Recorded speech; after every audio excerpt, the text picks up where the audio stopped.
Deep thinking में आज से हम एक नई सीरीज की शुरुआत करने वाले हैं, जिसमें हम पतंजलि के अष्टांग योग में बारे में जानने का प्रयास करेंगे। दोस्तों, हम जब योग का नाम सुनते हैं तब हमें सबसे पहले यही माइंड में आता है कि आत्मा का परमात्मा से मिलन को योग कहा जाता है। लेकिन जब हम योग के बारे में ज़्यादा समझने का प्रयास करते हैं तब हमारे माइंड में यही आता है कि इसकी शुरुआत कहाँ से हुई होगी। अगर योग की शुरुआत के बारे में हम जानने का प्रयास करें तो इसकी शुरुआत भगवान शिव ने खुद की थी। हिमालय में उन्होंने 7 महान ऋषियों को बुला के एक ज्ञान दिया था जो आगे जाके सप्तर्षि कहलाए, और वो हिमालय से भारत में सभी अलग अलग एरियाज में जाके उन्होंने यह ज्ञान भारत में पहुंचाया।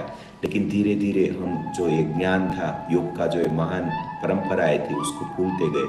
काफ़ी अलग अलग ऋषि महर्षि आए, बड़े बड़े संत साधु आए, उन्होंने यह ज्ञान वापस पहुंचाने का काम किया। लेकिन उसमें से एक सबसे बड़े जो ऋषि आए उसको हम पतंजलि के नाम से जानते हैं। पतंजलि जी ने ये जो पूरा ज्ञान था एक बार फिर से वो सब इकट्ठा करके एक पूरा ग्रंथबंद किया, लिपिबद्ध किया, उसको लिखा और आगे जाके आगे पहुंचाने का प्रयास किया। इससे पहले जो ये सब ज्ञान था, ये सब वेदों का ज्ञान भी सब बोल के ही आगे पहुंचाने का काम करते थे। तब लिपि की परंपराएं नहीं थी, लिखने की परंपराएं नहीं थी। लेकिन आगे जाके धीरे धीरे जब लिपि की परंपरा डेवलप हुई, लिखने की परंपरा डेवलप हुई, ग्रंथ की परंपरा डेवलप हुई, तब महर्षि पतंजलि ने ये जो ज्ञान था, अष्टांग योग का नॉलेज था, उनको ग्रंथबद्ध किया, पूरा एक ग्रंथ बनाया, जिसको ही हम आज पतंजलि के अष्टांग योग के नाम से जानते हैं। तो इस पूरी सीरीज में हम ये योग के जो 8 मेन अंग है उसके बारे में जानने का प्रयास करेंगे और उसको समझने का प्रयास करेंगे। उसके बाद में उसको हमारी जो रियल लाइफ है उसमें उतारने का प्रयास करेंगे और हमारी लाइफ को थोड़ा हम अपलिफ्ट करने का प्रयास करेंगे। तो आइए, बने रहिए हमारे साथ। हम पतंजलि जी के अष्टांग योग के बारे में बात करने वाले हैं। जब हम योग के अंगों के बारे में बात करते हैं तो हमें ऐसा लगता है कि योग का मीनिंग है कुछ आसन या कुछ योगासन कर लेना, इसी को योग कहा जाता है। लेकिन ऐसा नहीं है। योग मतलब हमारी पूरी लाइफ को हम किस तरह से चलाते हैं, किस तरह से पूरी लाइफ को बैलेंस करते हैं, इसी का नाम योग है। तभी हम आगे जाके हमारे आत्मा का परम तत्व परमात्मा के साथ मिलन करवा पाएंगे और सभी लोगों का, हम सभी आत्मजनों का एक रियल लाइफ योग बन पाएगा। तो जो सबसे पहला योग का अंग है वो है यम। यम मतलब कि व्यवहार। हम रियल लाइफ में हमारी आसपास की चीज़ें हैं, हमारे आसपास का एटमॉस्फेयर है, हमारे आसपास के लोग हैं, हमारे आसपास के प्राणी पक्षी वृक्ष, ये सब जो भी चीज़ें हैं उसके साथ कैसा व्यवहार करते हैं, उसी को यम कहा जाता है।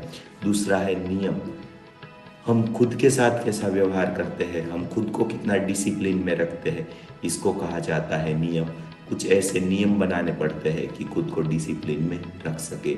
इसीलिए जो दूसरा महत्वपूर्ण अंग है योग का वो है नियम। तीसरा अंग है आसन। हम किस तरीके से हमारे शरीर को अच्छा रख सकते हैं, किस तरीके से अच्छी पोजीशन में बैठ सकते हैं, अच्छे से काम कर सकते हैं, उसके लिए हमारे शरीर के जो जॉइंट्स है, जो हड्डियां है, जो मसल्स है, उसको एक तरीके से फ्लेक्सिबल बनाना होगा। इसीलिए बहुत सारे अलग अलग योगासन के बारे में हम जानते हैं। आगे जाके उसके बारे में और भी गहराई से बात करने वाले हैं। लेकिन उसी को हम अष्टांग योग का तीसरा अंग आसना के नाम से जानते हैं। चौथे अंग के बारे में बात करें तो वो है प्राणायाम। हमारा जो प्राण शरीर है, हमारे प्राण शरीर में चलने वाला प्राण है, उसको हम कैसे शुद्ध करें, उसको कैसे अच्छा रखें, और उसके अंदर आ गई जो अशुद्धियाँ है, उसके अंदर जो जम गया मल है, उसको कैसे हम क्लीन करें, उसी को प्राणायाम के नाम से जानते हैं। इसमें हम अलग अलग ब्रीदिंग टेक्निक्स के बारे में, अलग अलग सांस लेने की प्रक्रिया के बारे में आगे जाके जानने का प्रयास करेंगे और इन सब के ज्ञान को इकट्ठा प्राणायाम के नाम से जाना जाता है। अगला जो योग का अंग है वो है प्रत्याहार। हमारे अंदर जो अशुद्धियाँ जमी हुई है, हमारे अंदर जो बेकार चीज़ें भरी पड़ी है, उसको बाहर निकालने के काम को ही प्रत्याहार कहा जाता है। हमारे अंदर जो जमा हुए हमारे कर्म की ब्लॉकेजेस है, हमारे जो खाने की वजह से बुरे खाने की आदत की वजह से जो हमारे अंदर, हमारे इंटेस्टाइन में, हमारे पेट में जो अलग तरीके से का मल जम गया है, उसको बाहर निकालने के काम को ही प्रत्याहार कहा जाता है। सिर्फ पेट के नहीं, हमारे ब्रेन में भी जो बिना काम के जो विचार है, बिना काम का जो ज्ञान है, जो ऐसी हमारे अंदर की सभी चीज़ें जो कोई काम की नहीं, उसको बाहर निकालने को प्रत्याहार कहा जाता है। फिर आता है धारणा। धारणा मीन्स लाइफ का कुछ गोल बनाना, लाइफ का कुछ लक्ष्य बनाना, इसको ही धारणा कहा जाता है। लाइफ का जो अंतिम लक्ष्य है वो खुद को जानने का रहता है। यही बात को रियल लाइफ में उतारना, इस गोल के प्रति काम करना, इसको ही धारणा कहा जाता है। जिसको हम अफर्मेशन के नाम से भी जानते हैं, इसको धारणा कहा जाता है। उसके अगला जो अंग है वो है ध्यान। खुद को जानने के लिए, खुद को अंदर एक सेंस को जगाने के लिए ध्यान का जो एक महत्वपूर्ण अंग है उसके बारे में बात की जाती है। रियल लाइफ में हम क्या काम करते हैं, उसमें से समय निकाल के आराम से बैठ के खुद के अंदर एक जानने का प्रयास करते हैं, तब वो ध्यान कहलाता है। सबसे जो इम्पोर्टेंट है वो है हमारी सांस है, लेकिन उसके बारे में हम कभी कॉन्शियस तरीके से जानने का प्रयास नहीं करते हैं। तब जब हमारा माइंड, हमारा सेंस सांसों के प्रति हम लगा देंगे, हम हमारी सांसों को महसूस करने का प्रयास करेंगे, हम हमारे अंदर हमें क्या फील हो रहा है, हमें कहाँ क्या दर्द हो रहा है, उसी को जब हम फील करने का प्रयास करेंगे, उसी के प्रति हमारा जो सेंस है वो लगाएंगे, तब उसको ध्यान कहा जाएगा। इसी का जो डीप नॉलेज है, पूरा जो ज्ञान का भंडार है, उसको ये सातवां जो अंग है ध्यान कहलाता है, उसके अंदर पढ़ाया जाता है। जो आठवां अंग है वो है सबसे महत्वपूर्ण समाधि, मतलब कि एकीकार। हमारा जो मिलन है, हम जो परमात्मा से अलग होकर इस आत्मा के रूप में आ गए हैं, वो धीरे धीरे हम जब इसका ज्ञान लेते हैं, हमें जब उसकी अनुभूति होती है, वही अनुभूति को समाधि के नाम से जाना जाता है। उसमें हम भी होते हैं और परमात्मा भी होता है, लेकिन हम महसूस करते हैं कि ये सब पूरा जो क्रिएशन है वो एक ही है। वो समाधि के रूप में हमें पढ़ाया जाता है और हम इसको समाधि के रूप में पढ़ने का प्रयास करते हैं। तो ये जो है वो सबसे महत्वपूर्ण, सबसे इम्पोर्टेंट जो है वो अंग है। महर्षि पतंजलि के द्वारा सिखाए गए योग में से सबसे इम्पोर्टेंट जो लक्ष्य है वो यही है। तो इसके बारे में हम आगे सभी ये जो अंग है, सभी अष्टांग योग है, उसके बारे में आगे हम अलग अलग सेशंस में उसकी जानकारी लेने वाले हैं। तो ये महर्षि पतंजलि ने अपना जो ज्ञान था वो हम लोगों की तरफ कैसे पहुंचाने का प्रयास किया, ये बातें जाननी सबसे इम्पोर्टेंट है। जब हम हमारी लाइफ में एक कॉन्शियसनेस ला के धीरे धीरे उसको अच्छे तरीके से जीना चालू कर देते हैं, तो वैसे वैसे हमारी लाइफ में बहुत सारे अच्छे अच्छे फर्क, अच्छे अच्छे बदलाव हमें महसूस होते। ये सभी बातों को हमें इसी अष्टांग योग में सीखने की ज़रूरत है और आने वाले वक्त में हम इसी सब के बारे में सीखने वाले हैं। तो उसके जो 8 अंग है उसको कैसे कैसे कैटेगरियों में उसको डिवाइड किया जाता है, उसको समझने का प्रयास करें। तो जो अष्टांग योग है उसको 2 कैटेगरी में डिवाइड किया गया है। एक का नाम है बहिरंग योगा और दूसरे का नाम है अंतरंग योगा। जब हमारा आउटर सेल्फ है, हमारा जो फिजिकल अस्तित्व है, उस पर जो हम काम करते हैं उसको हम बहिरंग योगा के नाम से जानने का प्रयास करते हैं। उसमें जो अलग अलग 5 अंग है, उसके जो 5 अंग है उसकी पढ़ाई करने वाले हैं। और जो अंतरंग योगा है उनमें 3 अंग कहे जाते हैं। जब हमारा इंटरनल सेल्फ जो है उस पर जब हम काम करते हैं तब हम इंटरनल योगा की अभ्यास करते हैं। जो बहिरंग योगा है उसमें हमने जैसे देखा कि 5 आते हैं, यम, नियम, आसन, प्राणायाम, प्रत्याहार। ये जो 5 अंग है वो हम बहिरंग योग में अभ्यास करेंगे। और जो अगले 3 अंग है जिसका हम इंटरनल सेल्फ के साथ काम करने वाले हैं, उसमें हम धारणा, ध्यान और समाधि, ये 3 अंग को छोड़ने वाले हैं। इसमें से जो यम है उसके अलग अलग 5 यम बताए जाते हैं। मतलब कि हम जो रियल लाइफ में हमारे जो आसपास की दुनिया है उसके साथ का हमारा जो व्यवहार है उसको समझने के लिए, उसको अच्छा करने के लिए, उसके प्रति जागरूक होने के लिए उसका जो यम के अलग अलग 5 साइन दिखाए जाते हैं। उसमें सबसे पहले है अहिंसा। अहिंसा मतलब मन वचन कर्म से किसी भी दूसरे जो जीव है, दूसरी जो एंटिटी है, उसके प्रति हिंसा का भाव ना होना, उसको हिंसा ना पहुंचाना अहिंसा कहलाता है। दूसरा है सत्य। हमारे आसपास की जो भी चीज़ें हैं वो हम एक उसका जो रियल वे है उसको हम जैसे जानने का प्रयास करते हैं, उसको जैसे रियलिटी में व्यक्त करते हैं, उसको ही कहा जाता है सत्य। तीसरा है अस्तेय, चौथा है ब्रह्मचर्य और पांचवा है अपरिग्रह। इन सभी के बारे में हम आने वाले वक्त में डिटेल में बात करने वाले हैं। और अगले कुछ नियम है वो है हमारे फिजिकल बॉडी है, हमारा ये जो शरीर है, उसमें हम क्या क्या नियम ला सकते हैं, हमारी जो हमारी लाइफ है खुद के साथ ऐसे क्या क्या नियम से, क्या क्या डिसिप्लिन से जोड़ सकते हैं जिससे हमारी लाइफ में बदलाव आए। तो उसमें सबसे पहला है शौच, मतलब कि शुद्धिकरण।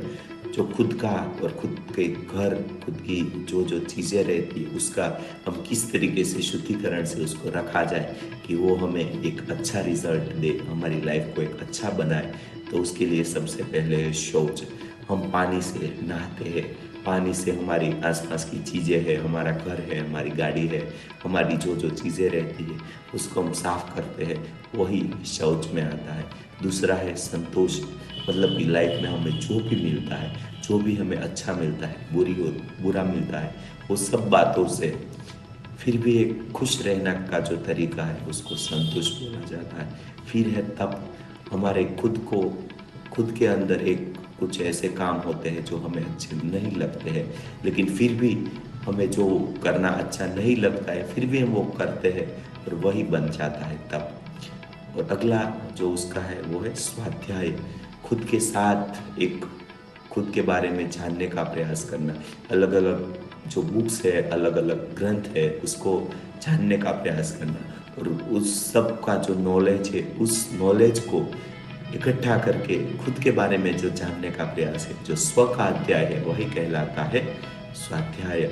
फिर है परिधान, उस परिनिधान, उसके बारे में हम आगे बात करेंगे। उसके बाद का जो अंग है, तीसरा अंग है, वो है आसन, जिसको हम आजकल योगासन के बारे में जानते हैं। यही अंग को हमने पूरा जो ये योग है ये समझ लिया है, लेकिन ऐसा नहीं है। बहुत सारे अलग अलग अंग है, उसमें से एक आसन है और उसमें से एक योगासन के नाम से हम जानते हैं। हमारे जो बॉडी का अलग अलग हम पोस्चर्स बनाते हैं, अलग अलग आसन बनाते हैं, अलग अलग फ्लेक्सिबिलिटी बनाते हैं, अलग अलग तरीके से हम बेंड करते हैं। हमारे जो जॉइंट्स है, हमारे जो मसल्स है, हमारे जो बोन्स है, उसको मजबूत करने का काम हम इसी आसना से करते हैं। आने वाले वक्त में हम अलग अलग योगासन का भी अभ्यास इसी में करने वाले हैं। आगे का जो चौथा अंग है वो है प्राणायाम। प्राणायाम मतलब ब्रीदिंग टेक्निक। हम जो हमारी सांस लेते हैं, सांस बाहर निकालते हैं, उससे अगर हम चाहे तो हमारी लाइफ का जो 90% स्ट्रेस है, 90% दिक्कतें है, वो सब हम प्राणायाम से ठीक कर सकते हैं। जैसे हमने पहले बात की थी नाड़ियों के बारे में, जैसे हमने सूर्य नाड़ी, चंद्र नाड़ी के बारे में बात की थी, जैसे हमने चंद्रभेदन, सूर्यभेदन के बारे में बात किया था, वो सब बातें घटित होती है यही प्राणायाम से। जो ब्रीदिंग टेक्निक रहती है उसमें कुछ ऐसी चीज़ें रहती है जिसके बारे में हमें पता नहीं है, लेकिन जब हम उसको जानते हैं, उसको समझने का प्रयास करते हैं, उसके बारे में सोचते हैं, तब हमें उसका अद्भुत ज्ञान मिलता है और आगे जाके हमारी जो लाइफ है उसको एक अच्छी दिशा की ओर ले जाते हैं। इसी के प्राणायाम के अभ्यास के बारे में हम आगे जाके डीपली स्टडी करने वाले हैं, डीपली उसके बारे में बात करने वाले हैं। तो जो पांचवा अंग है प्रत्याहार, हम लाइफ में बहुत सारी अलग अलग चीज़ें हमारे अंदर डाल के रखी है। हमने पता नहीं कैसा कैसा खुराक खा के रखा हुआ है और यही खुराक, यही सुनी हुई बातें, यही बुरे विचार जो सभी हमारे अंदर एक अशुद्धिया के रूप में जमा हो गया है, अलग अशुद्ध मल के रूप में जमा हो गया है, इसको बाहर निकालने का काम को ही प्रत्याहार कहा जाता है। इसमें सबसे इम्पोर्टेंट जो बात आती है उपवास की आती है। हम हमारे मन वचन कर्म से हम हमारे अंदर क्या क्या डालेंगे, क्या क्या नहीं डालेंगे, हम हमारी जो 5 इंद्रियां हैं उसको कैसे काबू में करते हैं, हम हमारे उपवास को कैसे बढ़ाते हैं, इसी को हम प्रत्याहार में स्टडी करने वाले हैं, उसका अभ्यास करने वाले हैं। ये सब जो 5 अंग है उसको बहिरंग कहा जाता है, क्योंकि हमारा जो आउटर सेल्फ है, हमारा जो फिजिकल बॉडी, इसके द्वारा हम ये सब करते हैं, इसीलिए इसको बहिरंग योगा के नाम से जाना जाता है। और आगे जाके इन 5 के बारे में हम डीप स्टडी करने वाले हैं। जो अगले 3 अंग है उसको अंतरंग योगा कहा जाता है, क्योंकि वो हमारा जो इंटरनल सेल्फ है, इसीलिए इसको अंतरंग योगा कहा जाता है। तो इसमें सबसे पहले है धारणा, दूसरा है ध्यान और समाधि। ये 3 जो है वो सबसे बड़े सब्जेक्ट है।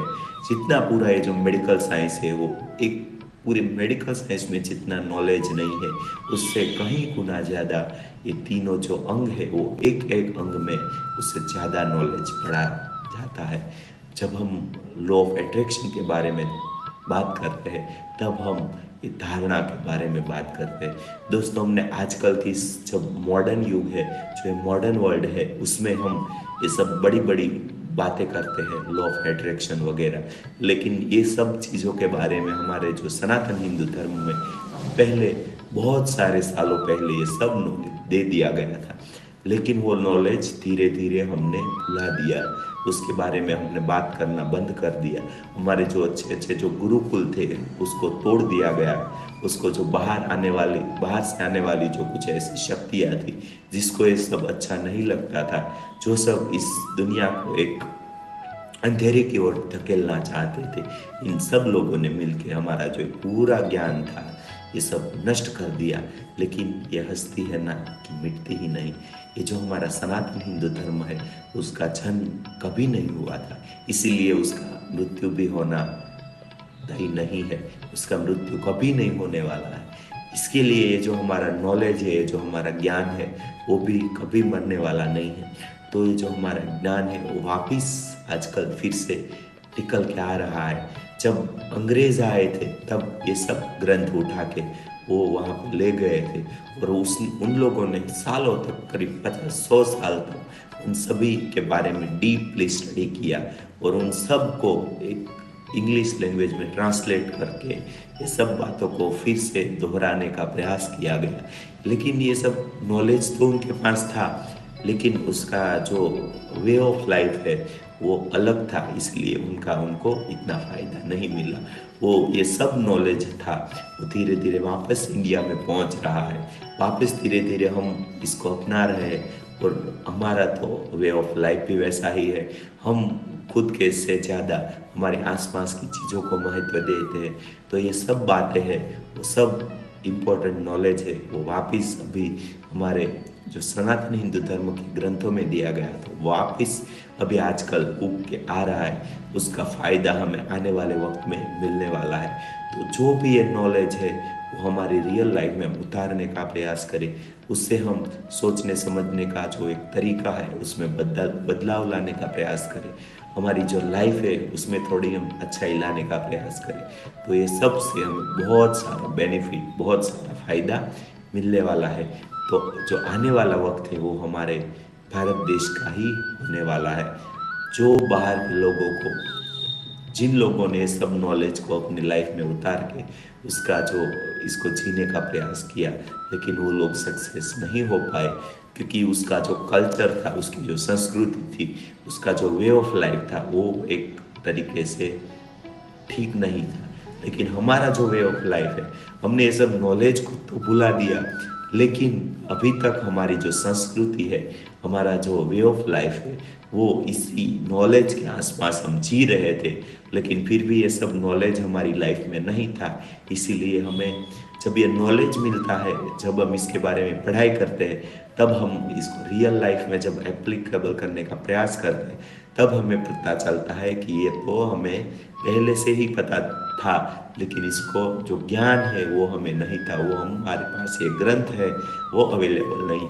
दोस्तों, हम सबको बहुत पहले से अलग अलग योगासन सिखाए जाते हैं, अलग अलग प्राणायाम सिखाए जाते हैं। हमें बताया जाता है कि जब हम खाते हैं तब हमें हमारे हाथ पैर धो के खाने बैठना चाहिए, एक अच्छे आसन के ऊपर बैठने का प्रयास करना चाहिए। ये सब बातें यही अष्टांग योग में सिखाई जाती थी, लेकिन ये ग्रंथ उपलब्ध नहीं था, लेकिन ये ज्ञान हमारे पास ऑलरेडी था। हमें पता था कि हमारे घर को, हमारे सेल्फ को, हमारे शरीर को कैसे शुद्ध रखा जाता है। हम हमारी लाइफ में जो ये सत्य, अहिंसा, वो सब था, वो ऑलरेडी हमारे कल्चर का हिस्सा था। लेकिन ये जो ग्रंथ था वो नहीं था। लेकिन फिर भी बहुत सारे ऐसे ज्ञान जो हमारे आसपास था ही, लेकिन हमने हमारे अंदर कभी कभी उतारने का प्रयास नहीं किया था। लेकिन आइए, अब ऐसा वक्त आ रहा है कि जिसमें हमारे ये सब ज्ञान को हमें उतारना ही पड़ेगा।